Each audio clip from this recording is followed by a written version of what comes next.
Hallo Leute, willkommen beim nächsten Guide-Interview bei Catch a Guide. Wir sind heute in Dänemark. Wie einige von euch sicherlich schon mitbekommen haben, sind der liebe Finn, der hinter der Kamera ist, und ich auf einer Europareise, sind aktuell in Dänemark und sind jetzt hier mit dem ersten Guide Martin unterwegs. Herzlich willkommen, schön, dass du da bist. Ja, danke schön. Wir haben gerade eigentlich die ganze Zeit auf Englisch geredet, jetzt hat er gerade gesagt, dass er Deutsch kann. Also eventuell wird es ein kleiner Mix, aber ich denke, wir versuchen es erstmal auf Deutsch. Wir stehen hier gerade in der Nähe von Hvide was ein relativ bekannter Lachsfluss ist. Einige werden den eventuell kennen. Und das ist ein kleiner Seitenarm, den man hier sieht. Da hinten steht unser Van hinter einem kleinen Hügel. Der ist gerade vielleicht etwas verdeckt, wo wir gleich das Interview zu Ende führen werden. Aber wollen wir hier vielleicht einmal kurz dich vorstellen? Martin, du kannst gerne mal erzählen, wer bist du, wie alt bist du? Ja, und was, mein Name ist Martin und ich bin 30 Jahre alt. Und ja, ich bin Angelguide in Westcoast-Sportfishing. Das ist hier eine Company in Hvide Sande, wo wir vermieten Boote und machen Angeltour für Touristen und so. Ja, und we angeln mostly. I cannot do it. No, I get a little bit nervous. Wir haben es eben schon angekündigt, Leute. Wir hoffen, dass die meisten von euch Englisch verstehen. Dann werden wir jetzt in Englisch weitermachen. Yeah, feel free to do in English, of course. Okay, thank you. Yeah, no I get a problem. little bit nervous, I could feel. So, we're here today with Martin, a fishing guide near to the city. Currently, we are near to the city of Skjern in Denmark, but usually you're based in Hvide Sande, exactly, at the North Sea. Yeah. And yeah, just give a quick introduction. Yes. Who you are, how old are you, and what are you doing actually? Yeah, my name is Martin. I'm 30 years old.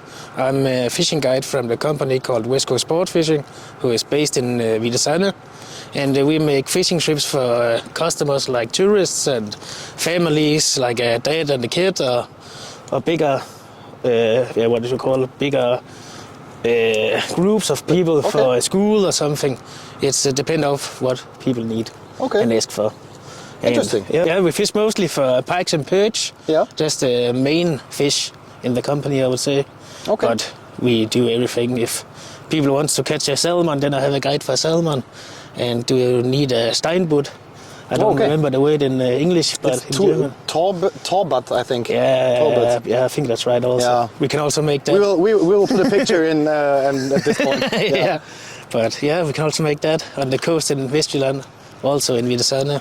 So you just go on the beach and then fish for the steinbutt. I think that's also really interesting for a lot of people. But standing here close to the river Skjern and the whole area, I mean, Hvide Sande is, I think it's 50 kilometers away or something. What is like, where are we here? So what is typical for the area? Is there something really specific that you can point out?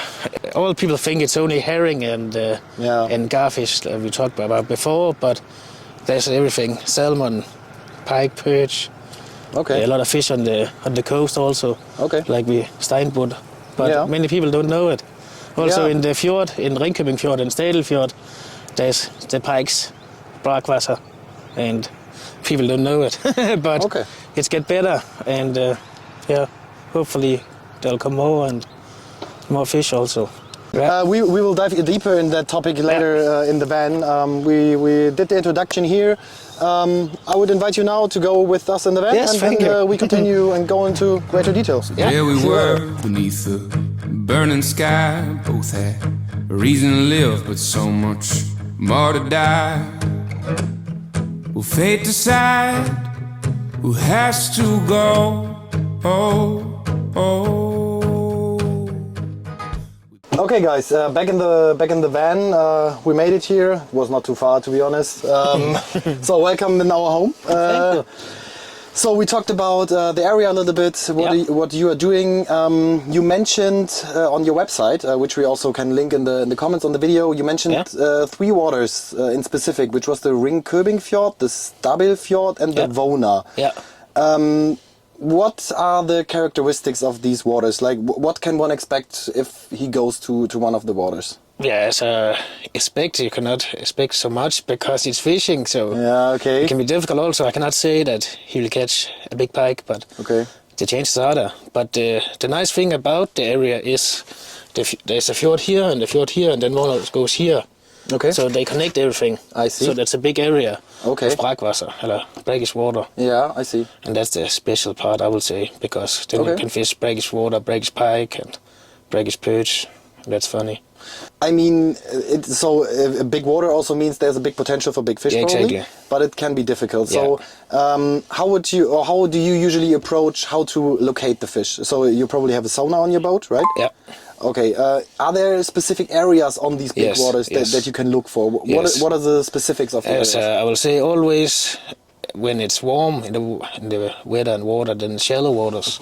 It's Okay. a good way to start Okay. to find the pikes. Yeah. Because they will stand in the sun and enjoy that. Okay. The water is warmer there. I'll say that's a good start if you're new. Mm-hmm. Then and go to Google Maps and look. If you think there's a spot that looks nice, that's a good start. Then you believe it by yourself. Mm-hmm. That's important also. Perfect. Yeah, because the area is big, so it can be a little bit difficult to find them also. But Yeah. when you find them, then they will bite also, I guess. Okay. And they swim a lot, so it can be difficult. Okay, so it's a lot of searching and Yeah, exactly. change spot a lot also. Yes. Yeah, okay. Also and then that. when you find them, you just hit the spot Yes. where you find them. And Yeah, then you okay, can be makes lucky sense. there's more than ones also.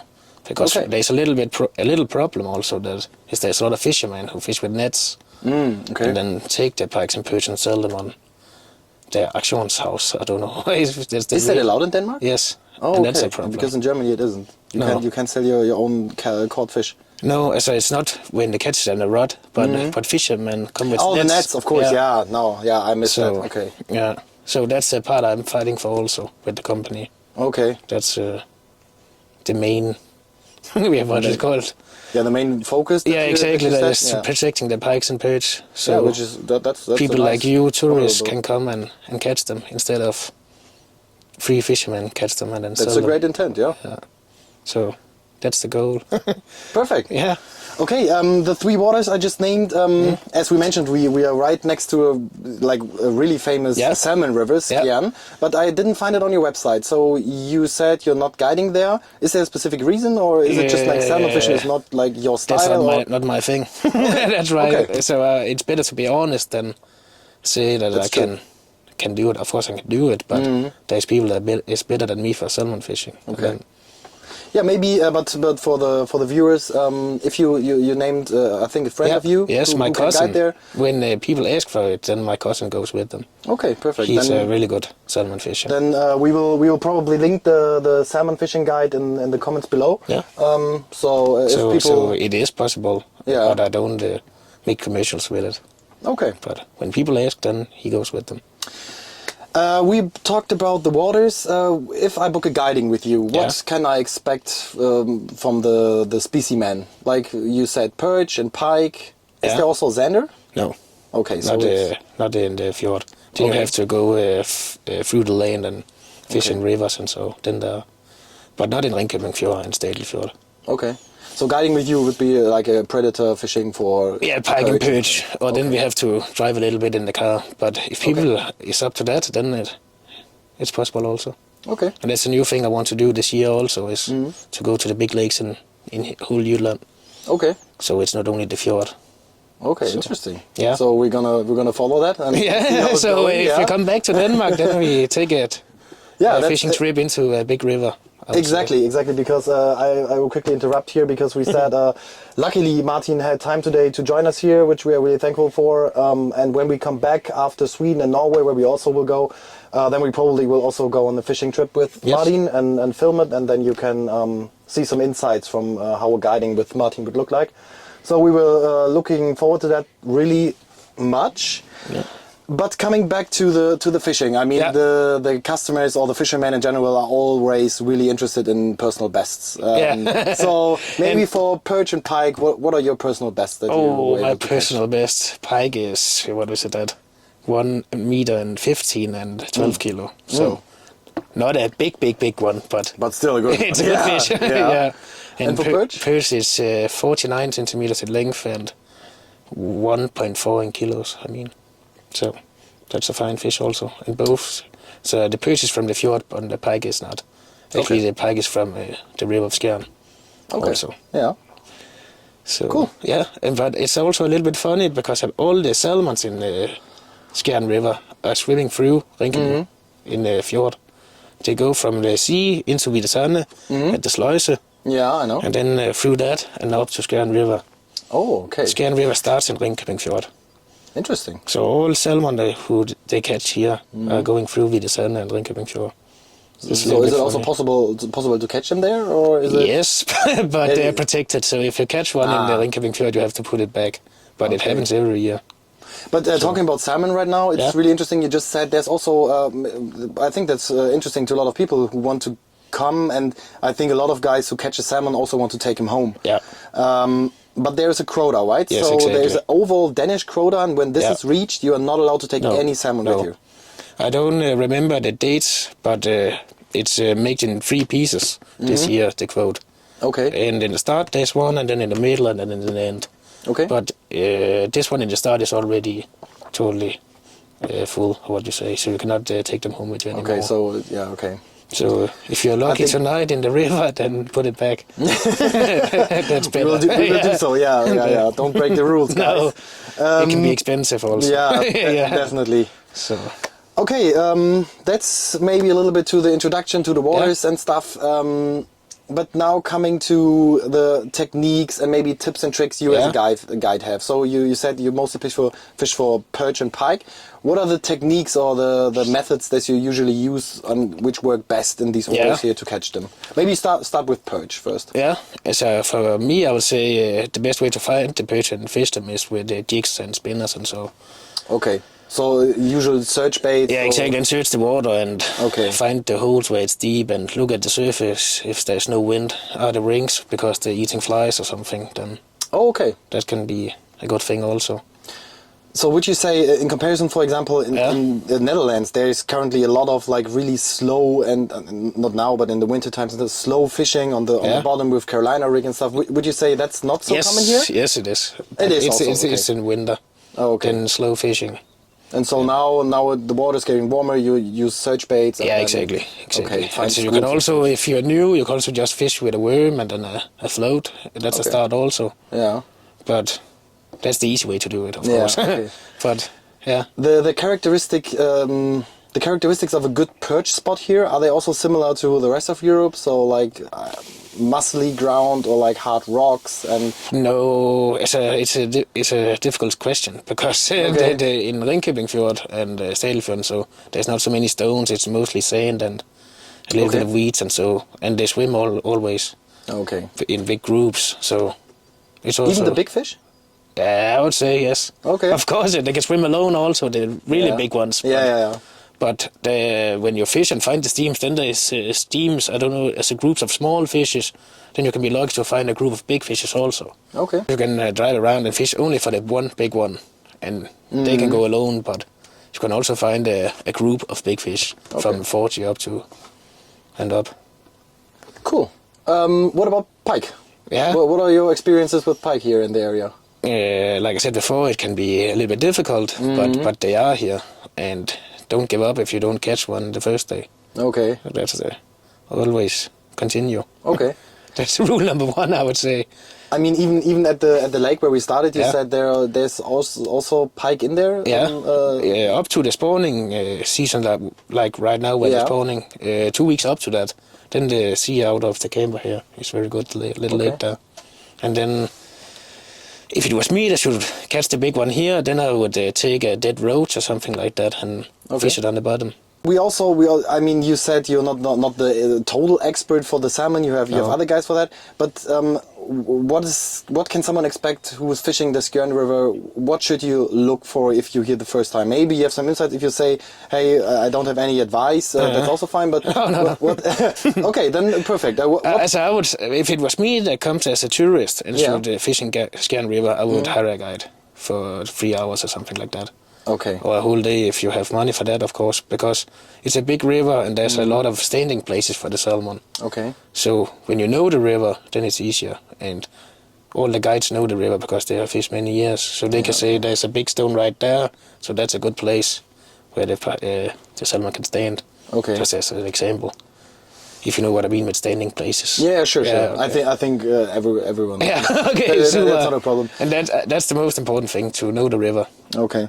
So what I hear from that is, if you go alone and you have no experience, it could be that you have a lot of fishing days without any bites. Yes. Okay. So you have to know the river. Then you will find your own spots, of course, but it will take a very long time. Yeah. Okay. So, and many hours. Okay, good to know. That's funny also. That's for the skjørn, but for pike and perch, if Yeah. you go to the area, for example, and let's say you don't have the money to hire a guide, or you want to go for yourself, where would you start? Like, would you, for example, rent a boat in the area and do it by the boat, or first experience something from the shore, some specific I will start spots? to go to my homepage, Westcoast-Sportfishing, and then look at the spots we have written there. Okay. There's maps and so also. So where people- we help a little bit. And Yeah. if people want to know more, they are welcome to write an email also, of course, and then we will help. And like you said, when people rent a boat, then we give spots also. And helping it that way. But if you don't rent a boat or something, we will help, of course, anyway. But you can go to the website and then look at spots. That's good to know. We will also link that, of course, that people can find everything, because we also believe or think the area is pretty nice for fishing. It's a lot of different waters, which is really interesting, because I mean also the fjord fishing is so versatile. There are a lot of fish in there, as you just mentioned. So guys, have a look on it. It's in the link below. Exactly. I read on your homepage also you. I was not sure. Was it a recommendation or is it a law for the minimum and maximum sizes for pike and perch which you can keep with you? Yes. Is this a law or is it just a recommendation for you to It's a keep law. this? It's a law. Okay. Okay. When I mean pikes, it's from 60 centimeters and then up. Then you can take them. But if people fish with me as a guide, then they can take one fish with them. Okay. And then from 60 to 75. Are they bigger than 75, then we put them back again. Okay. So we can keep the DNA for the big fishes. Makes totally sense. A lot of people miss that actually. Yes, and that's, I mean, in Germany, it's even a law that you need to keep every fish which is above the minimum size. So I like the approach actually, which is really good, but which is also good for the viewers to know of that. course, I cannot say because you take a pike in 1 meter, then you're a bad person. Yeah. I will not say that. Yeah. Of course not. But that's the way I do it, and I understand people that eat them also. Yeah. But that's totally fine. Yeah. Okay, we talked about the species that we can catch here, the waters to fish, and let's come to your guidings now. Yeah. What does a typical guiding with you look like? Maybe describe a little bit. Yes, it's different from person to person what they want. Okay. Sometimes there comes a father with his son, and he's 8 years old and never caught a fish. Then we start from the bottom, and then learn how to cast and everything. Learn what is a lure and why do we do that and why is that good and everything, and talk about everything. Okay. And learn to fish, so he can go with his son afterwards when they're done and fish only those two and catch fish also. But then there can come people like you guys also who want the big fish, and then we only concentrate of that. Okay. If you know what I mean. Sure. Sometimes we go for big fish, sometimes we just want to catch the small ones because it's funny for the father and the son. But if the trophy hunter comes, you don't want to catch a pike like this. It's not funny. Yeah, of and course. then we go for the big one. Everything is possible. Yeah. We do what you want. Okay. What you That's ask for. Yeah, that's good. And the most important thing for me when I do the guiding is that people can feel that I really do everything before they're gonna catch anything. Good to know. Yeah. That's the most important thing for me. I just from personal experience, I would say that's totally true. I think all of us also did a guiding here and there, or booked it, and I also felt it's always the best part. You have like guides somewhere when they like seem lazy, then you are also not that motivated yourself, and you think like, oh, there's nothing to catch. So that's because really, people pay for it, then you have to do your best. Yeah. I would say. Yeah. But also, it's Honorable, also important to remember it's the nature. And I cannot control the fish to bite, but I can do the best for the fishermen that they want to bite. We just experienced this, Yeah. They can't control it. No, exactly. Too bad. That's a good reminder. Yeah. People have to remember that when they hire a guide also. Yeah. That the guides cannot control the nature, but they can do the best for you to catch something, hopefully. That's a good close to the question, yeah. That's really good. What would you say is the best season for each species to book guiding with you and also go fishing with you then? If you want to catch a lot of pikes, I will say here in the start of the season after the spawning. Because when they have spawned, they're very hungry. So they eat a lot and are aggressive and everything. But if you need the big one, then I will say from October and then to March. Okay, so then they get bigger months. because they eat for the winter and everything. Perfect. So, yeah. Now I so that was pikes and perch. It's the whole year, I would say. But if you want to catch a lot of perch, then in the summer period, when the water is warm and they go in the surface and everything. Then, Perfect. Yeah. Yeah. I read that you also rent kayaks, and we talked about when we met each other first that you also do guiding with the kayak. Is that correct? Yeah, that's correct. Okay, then how does that look like? Are there like more people like two, or that can also go with you together, or is that limited to? It's limited to 3 persons because I have 3 kayaks. So it's mostly 2 persons and then me in the kayak also. Okay. But I can also go in the boat and then there's 3 kayaks. Okay. That's possible also, but. Interesting. Well, I think the kayak fishing is becoming more and more popular. Yeah, yes it does. So that could be interesting to a lot of people, definitely. But what do you usually, because we talked about it, what do you usually charge for a guiding day? A whole day with boat and everything is paid as taxes and so then it's 4,500. Danish crowns, we needed to say to that, okay? Yeah, Danish crowns, not euros. Yeah. And then it's up to 4 persons, and then me included as a guide. Okay, so that's also good to know. 4 persons maximum can book you. Okay. What you told in the beginning, if there is a group of a school or something coming, then you get some more guides. So you exactly. Okay. And then we have more boats and not only one. Or I see. Or we on the land and fish there in the lake or something. Okay. And then drinks and foods and etc. is all included. So it's not food. It's not included. Okay. But you get the license for every guiding guest? Yeah. Okay, everything. You have the gas and so, and I drive with the boat and everything. I have drinking with me also, but not the food to eat. Okay. Only the drinking. Okay. Do you have also gear for your guests? Yes. Or is it okay? It's included also. So if they don't have equipment like rods and reels, I always have all my own equipment with me also. So if they want to try something, then they can just take it and then use it. Okay. And then they can see. Then they fish with the same as me. So. Perfect. Yeah. I think we got all questions covered. Yeah. So we got a nice insight what people can expect from you and from the area. Okay guys, I hope you liked the video. Please like and subscribe if the format is something for you, if you got some value out of it. We always try to get some tips and tricks from the guides like Martin. And we continue this format through whole Scandinavia. We will interview more guides in Sweden and Denmark and of course also Norway. And we hope to see you soon again. Thank you, Martin. And as we said, we go on a fishing trip then probably in about 2 to 3 months. Yeah. And then you will see us from the water also. And until then, safe travels home. Yeah. Yeah. See you. Bye.